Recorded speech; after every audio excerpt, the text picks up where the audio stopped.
regards to contact tracing, then pretty much we do know that there are identified clusters on San Pedro. We have three main clusters on San Pedro, from San Pedro town. Of course, we are familiar with the clusters as well, and we keep doing that contact tracing to see how many of those are contacts to those clusters. We have been seeing that contacts are coming from those even inland. So this is the point at which we're saying that if you are indeed displaying symptoms and you are coming from an area, of course, from San Pedro, and you know that you're displaying these symptoms, you are to isolate yourself. It doesn't necessarily mean now that you had to have been a contact of those individuals, but now that there is ongoing transmission, it means that you need to be cautious of how those measures are going to be implemented.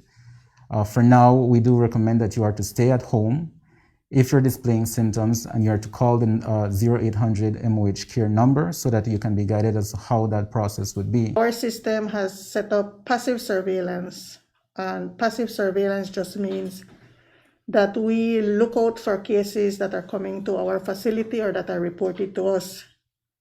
Once we have established that there are cases, then the active surveillance actually comes into effect with the contact tracing. Once we know that we have cases in the country, which happened way back in March, then we had a break in between.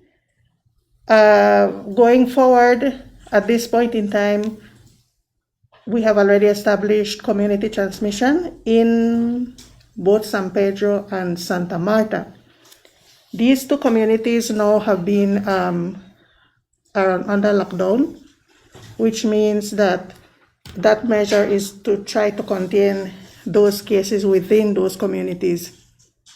At the beginning, we need to try to determine how many of the population has been exposed.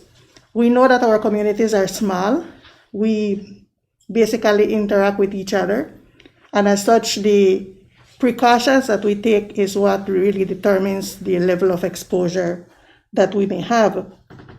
So when you look at what has happened in San Pedro, more than likely, at least looking at some of the cases, we know they have had exposures not only from that particular cluster that we have done a direct link, but looking closer at the data, we realize that they actually have been exposed to the other clusters.